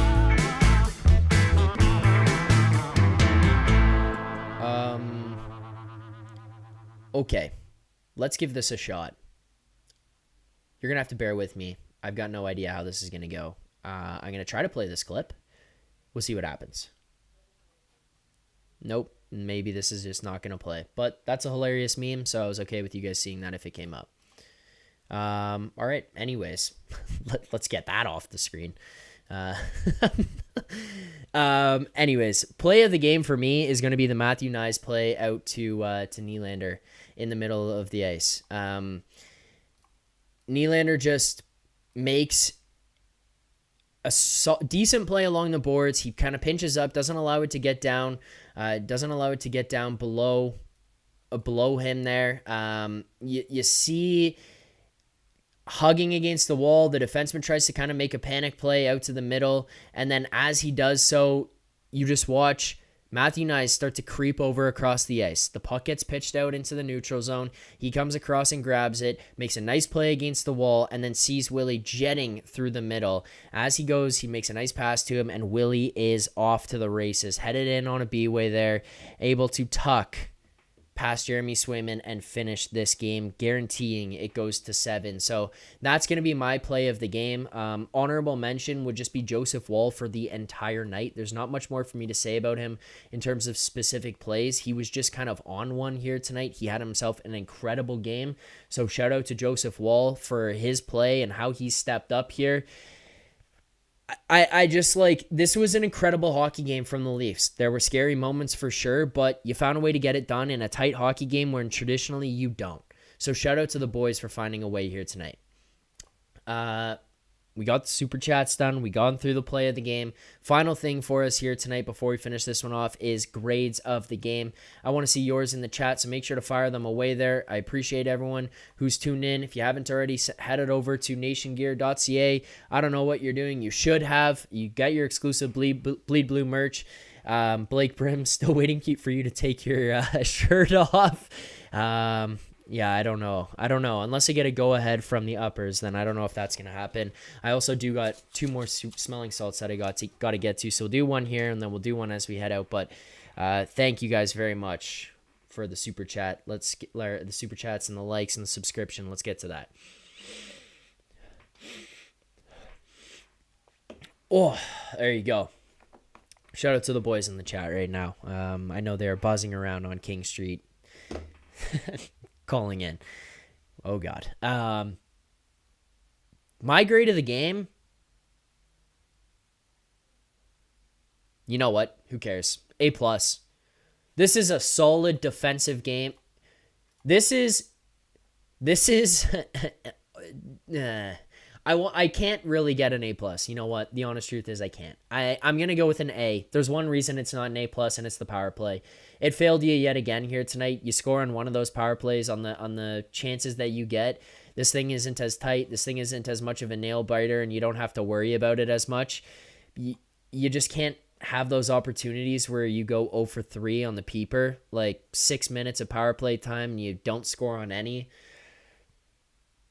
It's not good enough. Power play has to be much better. Your penalty kill was pretty dialed in. Your 5-on-5 hockey was dialed in. Joseph Wall here plays another incredible game. 22 saves, a .957 save percentage.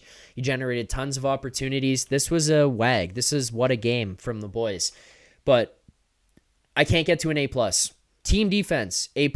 Power play, awful. Craig Harrison. True story, Zach. Power play, awful. It was awful. It is awful. It has been awful. That gets better. Then we don't have to worry about it. Blake Brim, will you take your tarps off if Leafs win in 7? Sure. Fine. If Leafs win in 7, tarps off. And salts and all of it. All of it. Yeah. Leafs win in 7, all of it. A is my grade. You need a better performance from the power play. Outside of that, great game, and I don't have too much else to say. That's going to do it for me for the stream here tonight. This has been a long one. You guys stuck with me, so thank you very much. We had 530 likes here. We're still currently sitting at over 800 concurrent viewers. Like, to be here for almost 2 hours and have over 800. We also are buzzing well over 10,000 subscribers here now on the channel. I think we hit almost 200 during the stream tonight. Like, you guys have been out of your minds, so thank you guys very much. I appreciate all the support. I mean, I give all the credit in the world to producer Vic, an animal behind the scenes, Almo, putting all this stuff together, bringing me over here, Jay and Nick for doing the morning show, and Nick for dialing in the guests that they do, bringing you guys the content, planning, scheduling everything. Like, those guys are absolutely incredible. They've just basically brought me on here and said, look, you're some meathead who talks on the internet about the Leafs and is insanely passionate. We want you to be on our channel, and for whatever reason, that has been brought into my life, and this has been absolutely incredible. Like, you guys in the chat, all the new people that I've got to meet and encounter over the time that I've been here, over the time that we've continued to do the post-game show, the people who have come over from my other channels to follow me here, like, thank you guys so much, because without that support, I don't get this opportunity.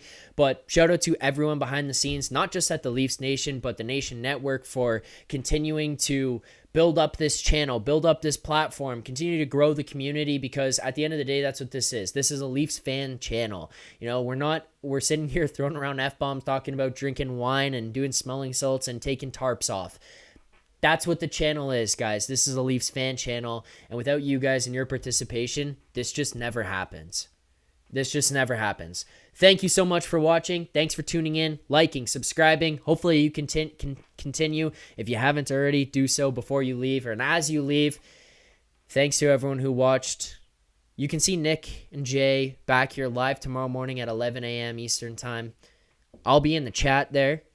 If you want to see me in person, I'll be murdering the dance floor tomorrow night on King Street West. Most likely, 99% at Greta Bar. So come meet me at Greta Bar. We'll see you guys tomorrow night at Greta Bar. And then if you want to see me here talking about the Leafs, game preview Saturday morning. Best bets. Pre-game show, Nick and producer Vic, 7:30 p.m. Eastern time, Saturday night. And then Leafs Nation After Dark, celebrating a Game 7 victory. And when that happens, Brimmy in the chat, tarps off. Tarps off. Thank you so much to everyone who tuned in here tonight. We appreciate it as always. This has been game number 6 of the Toronto Maple Leafs first round series against the Boston Bruins, breaking this one down a 2-1 victory against the Bruins, pushing this thing to 7. And ladies and gentlemen, we are shipping up to Boston for 7. As always, keep believing. For more content just like this, including game previews, post-game live shows, Leafs Morning Take, Monday through Friday with Nick Alberga and Jay Rosehill with special guests, as well as instant reaction videos. Make sure to be subscribed here to the Leafs Nation YouTube channel. Turn on notifications so you don't miss anything, and drop a like.